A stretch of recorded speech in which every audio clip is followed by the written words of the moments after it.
Processing of fibres into ऊल। तो ये ऊल obtain कैसे किया जाता है? तो ऊल को ऑब्टेन करने के लिए फाइबर्स को जो है पहले प्रोसेसिंग देनी पड़ती है, और इस प्रोसेसिंग ऑफ फाइबर्स के डिफरेंट स्टेप्स होते हैं और ये काफी लॉन्ग प्रोसेस होती है।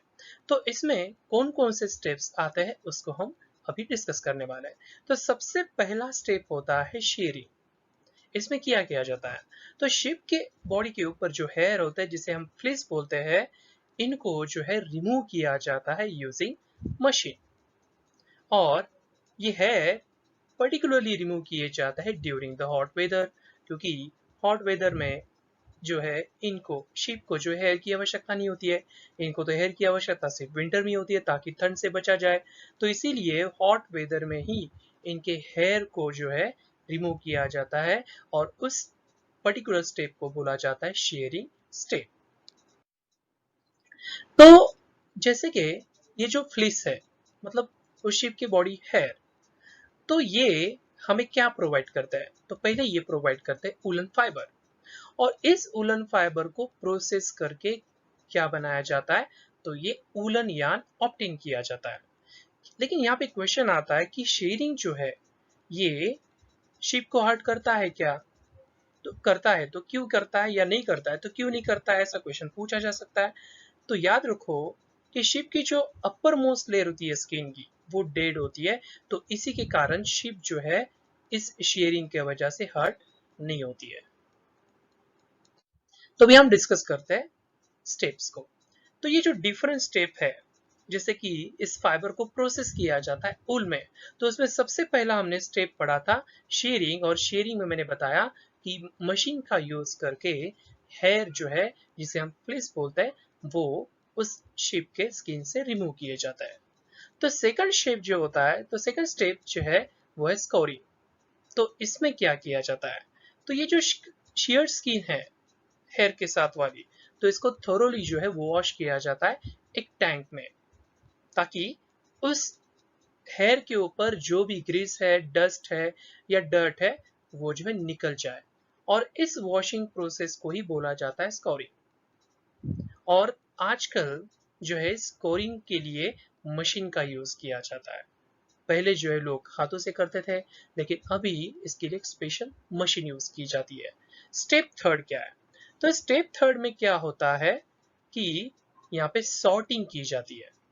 तो जैसे कि उस हेयर में जो है डिफरेंट टेक्सचर भी हो सकता है, कम ज्यादा भी हो सकता है, तो इसीलिए वो सॉर्टिंग की जाती है।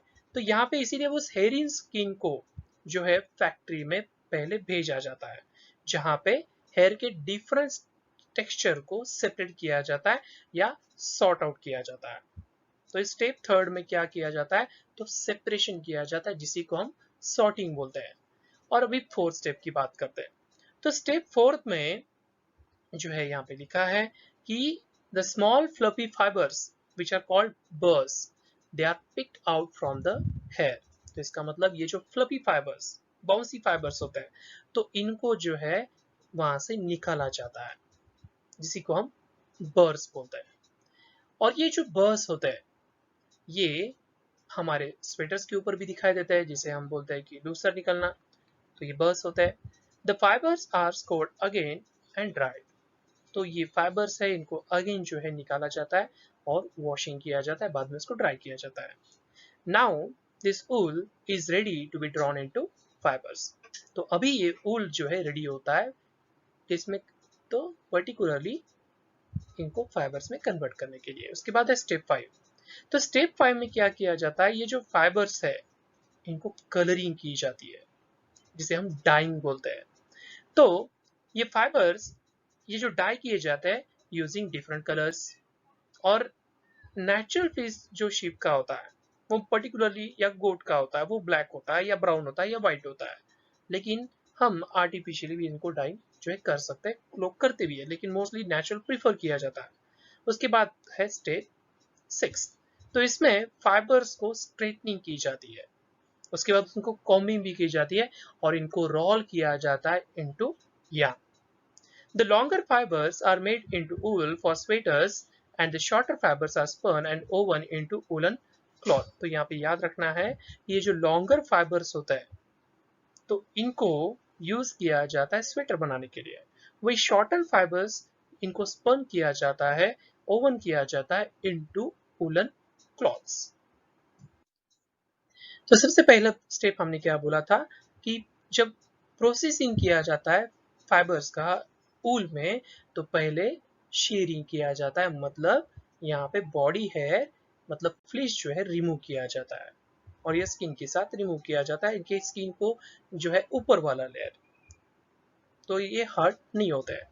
उसके बाद मैंने बोला था सेकंड स्कोरिंग, इसमें किया जाता है, तो इसमें वॉशिंग किया जाता है ताकि उसमें से जो डर्ट है वो निकल जाए।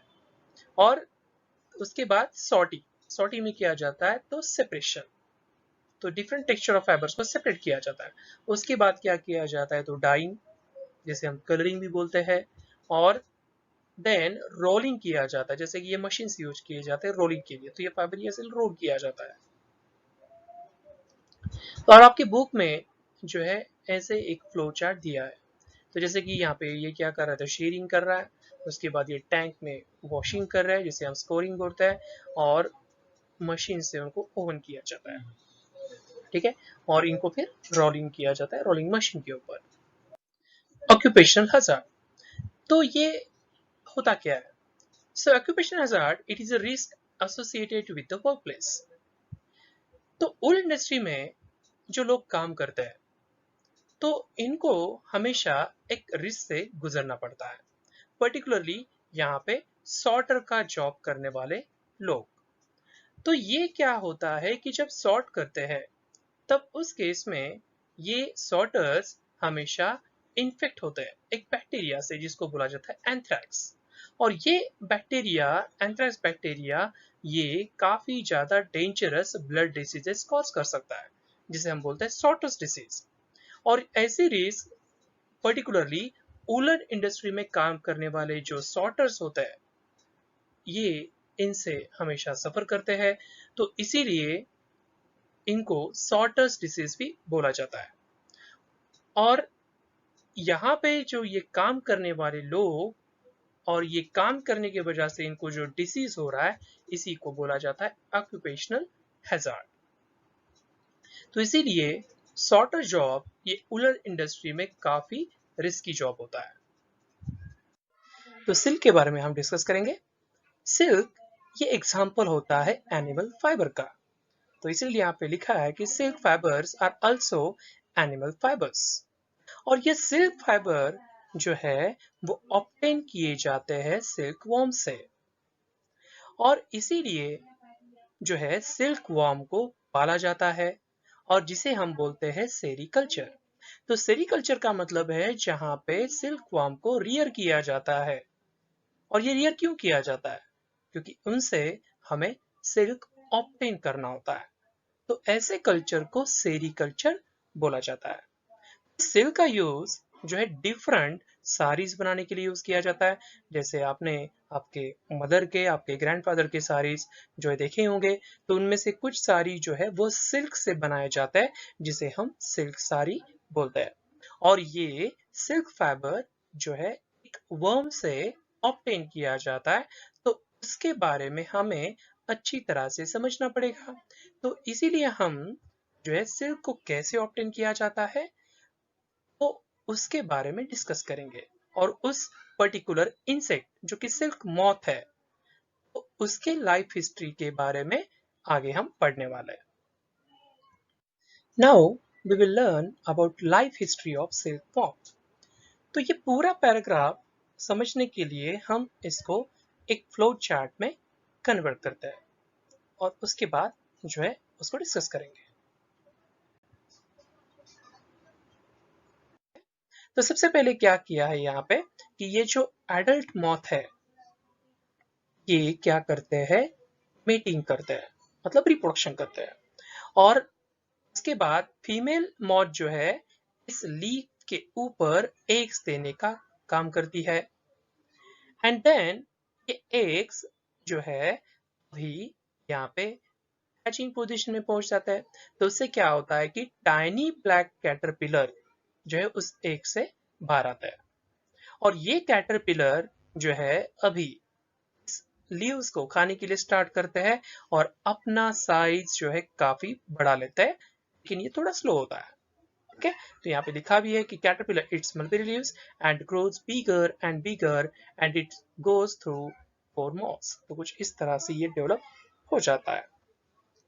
अभी कैटरपिलर का काम क्या है?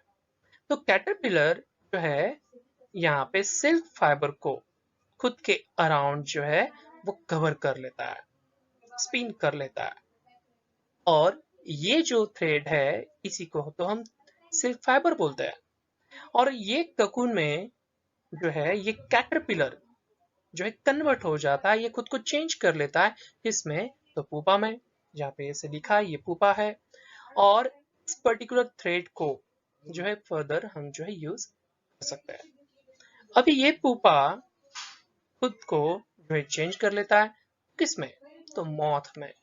और ये मॉथ फिर बाहर आता है और अगेन जो है मेल और फीमेल मीटिंग करते हैं, और ये लाइफ अगेन ऐसे कंटिन्यू चलती रहती है। तो ये साइकिल जो है ये हमेशा चलते रहती है। तो this is the life cycle of silk worm.